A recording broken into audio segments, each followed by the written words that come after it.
Please welcome the newest Boston Celtics wing and self-proclaimed absolute sniper, Aaron Nesmith. Aaron, first and foremost, congrats on being drafted 14th overall last week by the Boston Celtics.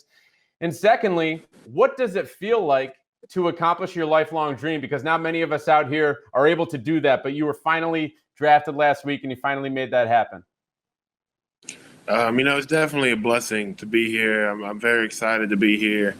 It's a dream to be here. So, it's still pretty surreal, just working out with these guys these past couple of days, just being in Boston, being around the great fans. It's been a lot of fun so far. Who have you been on the court with? What's it been like? And what have you guys actually been doing out there? Just me and a lot of the young guys, just playing against each other, trying to teach us tips and tricks and, just trying to catch up and be a sponge, try and learn as fast as I can, pick up all the nuances that we're trying to put in for this next season, just because, there is no summer league. So I got to try my best to try and catch up. Yeah, let's talk about that. No summer league. This is the first time that I can remember that happening for any rookies. What advice have you maybe garnered from some of the guys that you already know that are in the NBA, some of which are on the Celtics, about being able to figure this out in such a short time span? Because training camp starts in a week, which is crazy to me to actually hear that a week from now is training camp. Yeah, so, just work hard and be a sponge. Those two things will help get you through it, help you learn as fast as possible, help you learn the schemes pretty quickly. So, just work hard and be a sponge. All right. Well, I mentioned a moment ago that on draft night, you called yourself an absolute sniper. What brought those particular words out of your mouth that night? Just hard work, preparation, dedication, and repetition. My shot's not going to change. My form's not going to change. The warm-up that I do every single day before I step onto the court is not going to change. Like, my routine won't change. So if none of those things change and I continue to work and perfect my craft to get it as close to perfection as possible, there's no reason why my shot should not translate and continue to get better.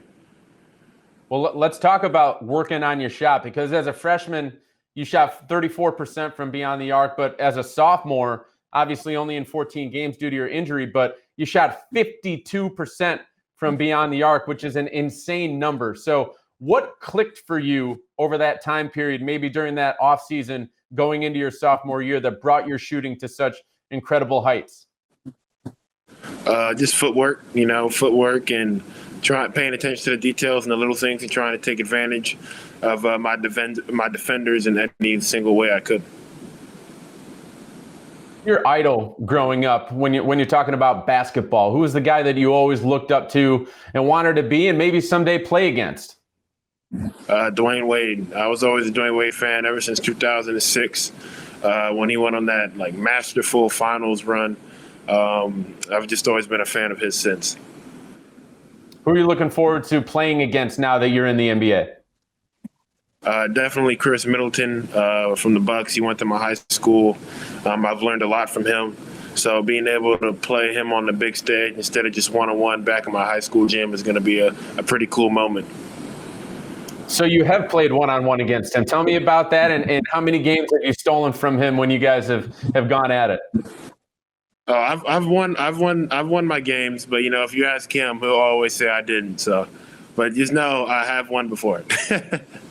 Just like Grant Williams with the board games, right?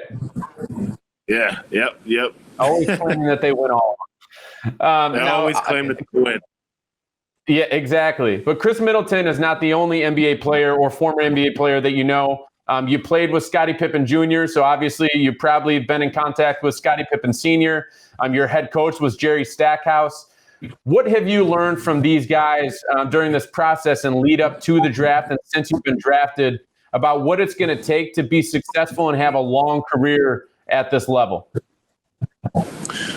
Preparation, dedication, and hard work. Paying attention to the little things, always taking care of your body, because now your body is your job.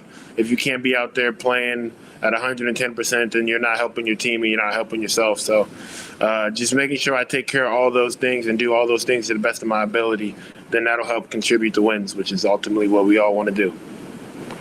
So preparation, dedication, and hard work. I've heard you say those words a few times already. When did that become your motto? Definitely. I mean, I've always tried to kind of keep that into my game and keep that into the type of person that I am. But definitely going into my sophomore year is when I really started to hone in on those 3 words and really started to really grind and make sure I held myself accountable to those 3 things every single day that I woke up.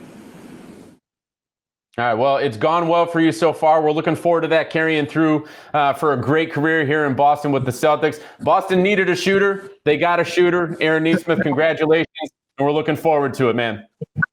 Yes, sir. Thank you guys for having me. I really appreciate it. Glad to be here. All right, we'll see you soon.